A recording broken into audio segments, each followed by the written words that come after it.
أبا جنة كانوا جركبنا أفان مكينيان كتبني بفنا أفان مكينيان كتبني akkam nagaa jirtanii ilmaan Oromoo bakkuma jirtanitti nagaa Rabbii keessa naaf jiraadha isin jecha namni kamuu maanguddoo umrii waggaa 60 ta'a daa'imallee ta'a biyya alaatti dhalatanii afaan Oromoo kan dandeessan garuu dubbisuu barreessuu warra hin dandeenye haala salphaa ta'een barachuu dubbisuu afaan keessan afaan abbaa keessanii afaan biyya keessanii ni dandeessanicha feetan Ameerikaa jiraadhaa feetan biyyoota Arabaa jiraadhaa feetan Awurooppaa jiraadhaa kanaafuu isinirra wanti jiru maali barumsa anis ni kennu afaan Oromoo haala salphaatiin barachuu akka dandeessaniif YouTube baatii shawuu jedhu kana gadi jala sheentanii kutaa tokkoffaa kutaa lammaffaa kutaa sadaffaadhaan kaa'een jira waan ta'eef sanillee barattanii isa sanillee ilaaltanii barachuu ni dandeessan.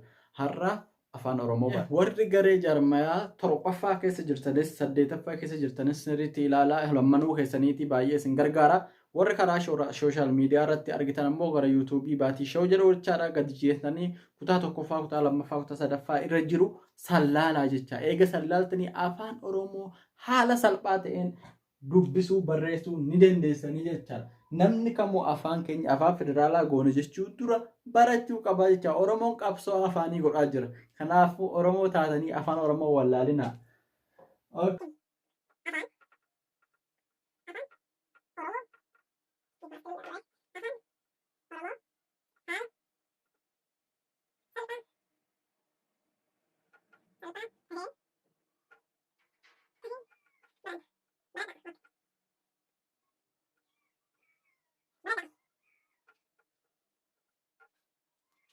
afaan Oromoo haala salphaa ta'een barachuuf jalqaba maal gochuu qabdanii dubbifamaa fi dubbachiistuu dachaa adda baafachuu qabdanii jecha namni kamuu qubee dachaa qubee dubbifamaa qubee dubbachiistuu bakka fedhetti yoo gargar baafatte afaan Oromoo dubbisuun salphaadha jecha sanboota dhumate akkaataa itti jabeessitan akkaataa irra buttan akkaataa walitti hiitan kana qofa barachuudha jecha garuu jalqaba aammishee'iin qubeen a guddaatuun maal akka fakkaattu xiqqaa kun maal akka fakkaatu warri gosa kanaanis jaaruunuma jira qubee kana sirriitti beekuu qabdi jecha bakka fedhetti yoo isaan agarte yoo kana hin beekne kalaas afaan Oromoon beektu jecha garuu a kana kun sadiinuu ta'uu yoo barattu sii galee jira jecha afaan Oromoo a qofa osoo hin taane qubeewwan 26 jiran hunduu jecha walii galee egaa qubee san adda baafattee jechoota hidhachuun salphaadha jecha. Okay. Amma maal barreeffannaa asitti? Dubbachiistuu barreessaa qubee fuuldura kanatti. Dubbachiistuu qubee xiqqaa A, E, I, O, U. Dubbachiistuu shanan kun afaan Oromoo keessatti murteessoodha. A, E, I, O, U'n tun jechaadha. Jecha afaan Oromoo takka dubbisachuudhaaf kana malee inuma hin taane. Kana shaneen of keessaa dhabuun inuma hin taane kana shaneen keessaa tokko jecha. Kana tokko qabaannaan ni dubbata fakkeenyaaf yoo fakkeenyaaf eelee yoo godhuu barbaanne eelee maal amma qubee tana qofaan dubbifannee jira jecha dubbachiistuu tana qofaan kana malee dubbachiistuu kana shanan jecha kamuu afaan Oromoo keessatti barreessitee dubbachiistuu kana shanan yoo hin qabaanne A, E, I, O, U kana yoo qabaanne jechi sun dogongore jechaadha. Jecha hin dubbanne namni zimadheetuma walitti sorosore hidheeru malee afaan Oromoo dubbachiistuu kana malee inuma hin danda'amne. Walii galee eelee garuu dubbachiistuun tun paawarri dubbachiistuu tanaa afaan Oromoo sirriitti abbaan dubbachiistuu danda'u isaan kana jecha warri dubbifamaa jedhan 21 hafan paawar hagis mara hin qaban haga isaan kana jecha. Amma tun takitti laa qofaan hima takka eelee akka biddeensi toshessan dubbannee jira yookaan dubbachiisnee jira jecha eelee walii galee iinis oonis uunis inuma dubbachiisanii jecha garuu qubee dubbifamaa takka yoo fudhatte dubbachiisuu hin dandeessu. Amma fakkeenyaaf yoon akkana godhe kun laala qubee xiqqaadha maal jedha amma kana jedha jecha laas hin jedhu loos hin jedhu garuu yoo fedhe amma laa kana loo akkasii yoo ta'u lo akkasii yoo ta'u lu jedha jecha. Ahammi shay'iin qubee dubbachiistuu tana sirriitti warri haaraa taatan sirriitti adda baafachuun dirqama keessanii jecha. Waliigallee ciistuu kanaan dubbifamaa 21 jenneera qubeen dubbifamaa 21 kanaan dubbachiistuu kana akkamitti akkatti ijaarru waliin laalla. Fakkeenyaaf baa dubbifamaa baa fidanna baa dubbifamaan baa jecha meeqa irraa ijaaruu dandeenya? Dubbifamaa baarraa kanaa wajjin 5 ijaaruu dandeenya. Irra butaa fi jabaa wajjin immoo haga 7 ta'uu danda'a jecha. Okay. Amma kun maalidhaa? Sagalee hin qabu yoo baa jennee inuma dubbisa malee sagalee hin qabu. Sagalee itti godhuudhaaf aan itti fidadha jecha. Baa. Ammas maal hin godhaa? Sagalee itti fidachuudhaaf een itti fidadha. Bee. Yoo fidadha immoo bii. Boo. Buu. Jecha meeqatti ijaarree? Baa kanaan jechoota 5 ijaarree jira. Dubbachiistuu 5 waan ta'eef dubbachiistuu 5 baa kana bakka 5tti jijjiiree jira jechaadha. Baa, bee, bii, boo, buu. Okay. Baala asitti dubbachiistuu 2 fayyadamnee jira. Aadhaa kanaafuu baala waliigallee beela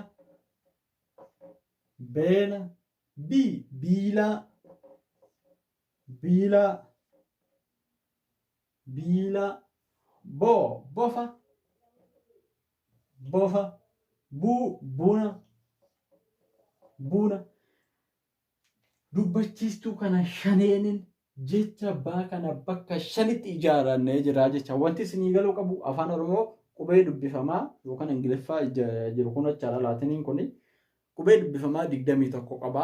Qubeen 21 kun qubee 5 kanaan garuu yoo dhabe bakka meeqatti 5 baay'isuu 21 yoo goone bakka meeqatti ta'a. Walumaa galattuu qubee tokkorraa 5 haga 7 itti ijaarra. Haga 7 fakkeenyaaf akkam. Okay. Baa kana baa itti jabeessuuf baa 2 godhannaa jecha. Baabboo baan jabaateera. Akkasuma immoo hambaa. Okay. Hambaa.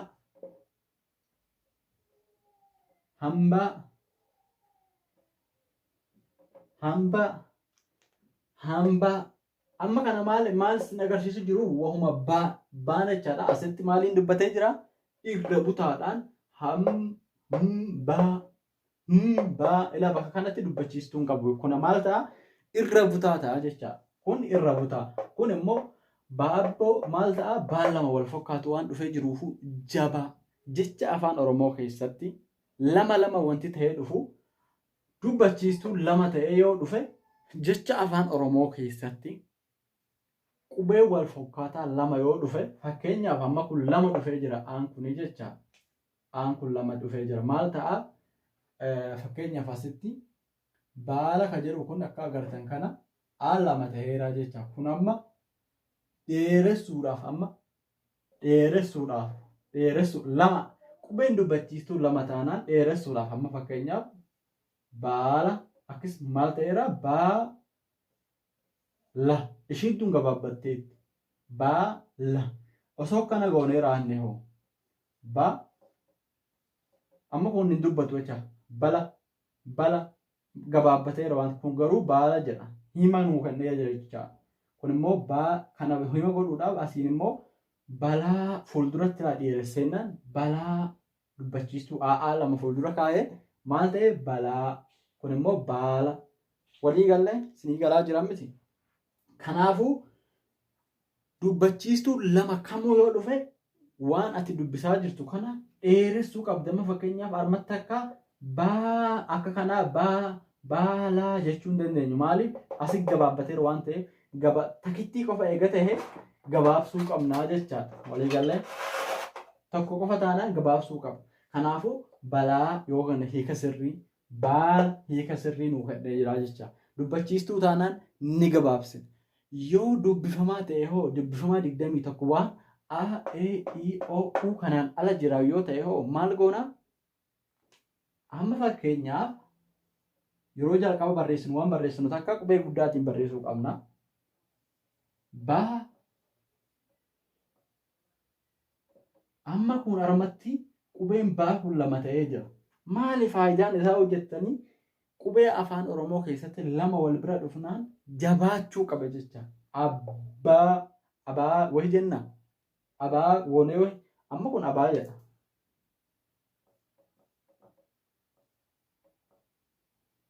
Kun amma abaa jedhanii gadi jiru.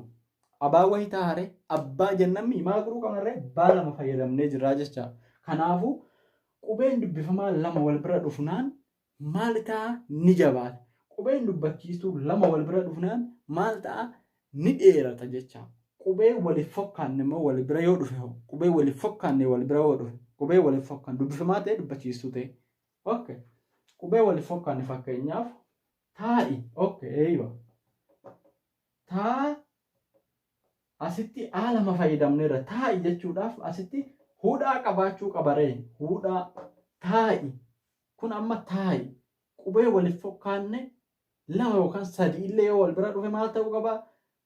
Dubbachiistuu ta'e kan waliif fokkaanne walitti aanuu hinuma hin danda'u yoo Ingiliffaa fi barnoota biraa keessatti ta'e malee afaan Oromoo keessatti wanti waliif fokkaanne walitti aannaan hudhaadhaan adda baasuu qabda yoo dubbachiistuu ta'e. Yoommoo dubbifamaa ta'e akka fakkeenyaaf amma kun maan kun dubbifamaadha baan kun dubbifamaa kun maal ta'a hammaa kana liqimsuu qabda jecha hambaa darbi fakkeenyaaf darbi. Okay. Darbi. Raa kana maal goona? Daraabii hin jennu jecha. Maaliif? Dubbachiistuun baa kanaa fi raa kana jidduu waan hin jirreefu maal goona? Darbi jennee jecha. Raa kana bi. Maaliif jenna? Dubbachiistuu hin qabu kan isa dubbisu. Raan ofii dubbachuu hin danda'u waan ta'eef. Darbi. Hambaa. Harka. Wantoota kana fakkaatan. Okay. Garuu yoo wal bira dhufasniin jennaan immoo ni jabaatan jechuun hundi. Fakkeenyaaf amma daanii fi haan wal bira yoo dhufe jabeessuu qabna? Laa jabeessuu hin qabnu jecha. Daa qubee xiqqaa fi haa yoo kun wal bira dhufe jabaachuu osoo hin taane kun jechoota dachaa keessa ta'uu adda baafachuu qabda. Akkasuma immoo naanii fi yaan yoo wal bira dhufe fakkeenyaaf nyaata kun amma qubee dachaadha jecha. Kun qubee dachaa wal bira dhufus qubee dachaatti jijjiirama. Daanillee dhadhaa fakkeenyaaf dhadhaa